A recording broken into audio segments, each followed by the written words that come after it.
ప్రపంచంలోనే అత్యంత మోక్షదాయకాలైన ప్రాంతాలుగా పంచప్రయాగాలను పేర్కొంటారు.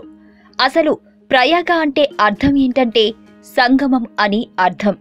మరి ఆ ప్రపంచ ప్రయాగాలు ఎక్కడ ఉన్నాయంటే కేదార్నాథ్ నుండి బద్రీనాథ్ వెళ్లే మార్గంలో పంచప్రయాగాలు ఉన్నాయి. మరి అవేంటంటే విష్ణుప్రయాగ, నందప్రయాగ, కర్ణప్రయాగ, రుద్రప్రయాగ, దేవప్రయాగ. ఉత్తరాఖండ్లోని టెహ్రీ గర్వాల్ జిల్లాలో సముద్ర మట్టానికి 2723 అడుగుల ఎత్తులో ఉన్న ప్రసిద్ధ క్షేత్రం దేవప్రయాగ 108 దివ్య తిరుపతులలో ఒకటిగా పేరుగాంచింది. ఈ క్షేత్రంలో కేదారనాథుల్లో పుట్టిన మందాకిని నది, బద్రీనాథ్లో పుట్టిన అలకానంద, గంగోత్రిలో పుట్టిన గంగా, అలా ఈ 3 నదులు కలిసే త్రివేణి సంగమం. ఈ ప్రాంతంలో బ్రహ్మచర్య వ్రతంలో 4 నెలల పాటు అష్టాక్షరి మంత్రం జపిస్తే మోక్ష ప్రాప్తి కలుగుతుందని భక్తులు నమ్ముతారు.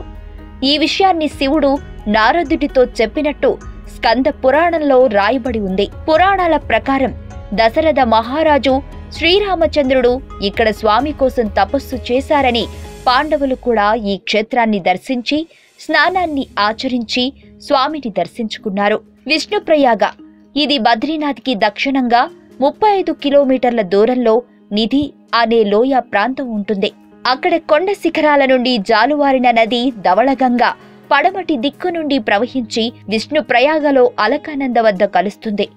ఇక్కడ విష్ణుమూర్తి వీరనారాయణ రూపంలో తపస్సు చేయటానికి బద్రికావనం వెళుతూ ఈ సంగమం వద్ద కొంతకాలం ధ్యానం చేశాడట.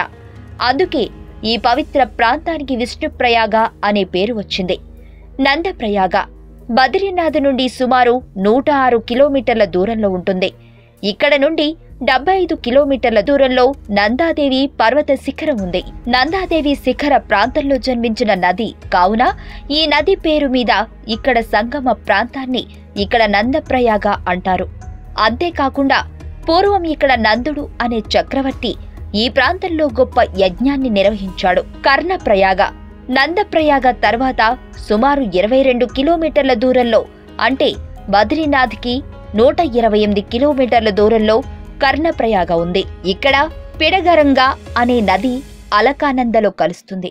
నందప్రయాగ సూర్య భగవానుడి కోసం తపస్సును చేసి కవచ కుండలాలు పొందాడని స్థల పురాణం. ఆ కారణంగా ఈ ప్రాంతానికి కర్ణప్రయాగ అనే పేరు వచ్చింది. ఇక్కడ అత్యంత ప్రాచీనమైన ఉమాదేవి ఆలయం ఉంది. రుద్రప్రయాగ కర్ణప్రయాగ నుంచి సుమారు 32 కిలోమీటర్ల ప్రయాణానంతరం రుద్రప్రయాగ చేరుకుంటాం.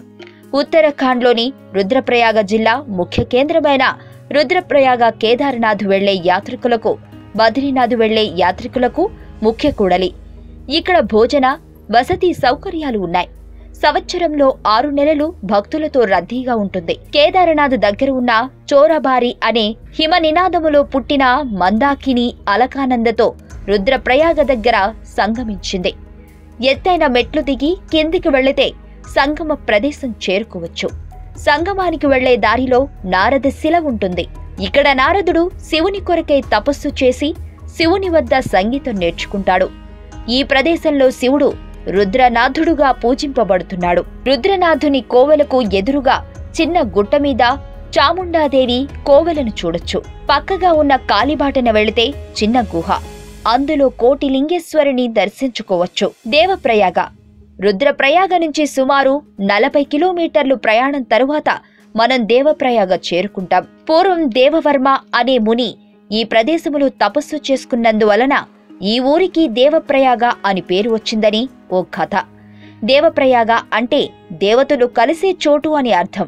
కాబట్టి ఈ ప్రదేశం సర్వదేవతలు నివాస స్థలమని కొందరి కథనం. ఎవరు ఏ విధంగా నిర్వచించినా ఇక్కడి ప్రకృతి మనలని మంత్రముగ్ధులను చేస్తుంది అనడంలో అతిశయోక్తి ఏమీ లేదు. చుట్టూరా ఎత్తైన కొండలు, ఒకవైపున అలకనంద ఉరుకులు పరుగులతో వచ్చి గోముఖ దగ్గర గంగోత్రి హిమ నినాదములో పుట్టిన భగీరథితో కలిసి గంగగా అవతరించి దిగువకు ప్రవహించడం ఒక అద్భుతాన్ని తలపించక మానదు. 2 నదుల సంగమ ప్రదేశంలో తొండేశ్వర మహాదేవ్ మందిరం ఉంది.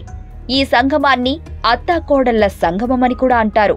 అలకనంద మహాలక్ష్మి స్వరూపమని, భగీరథి స్వయంగా శివుని పత్ని అని, ఇంట్లో అత్తాకోడళ్ల తగువులు ఎక్కువగా ఉన్నవాళ్లు ఇక్కడ పూజలు చేసుకుంటే వారి సంబంధంలో మంచి మార్పులు చోటు చేసుకుంటాయని ఇక్కడి వారి నమ్మకం.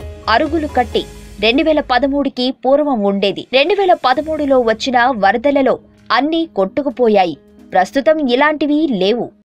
ఈ వీడియో మీకు నచ్చినట్లయితే లైక్ చేయండి, షేర్ చేయండి. మరిన్ని అప్డేట్స్ కోసం మా ఛానల్ ని సబ్స్క్రైబ్ చేయండి.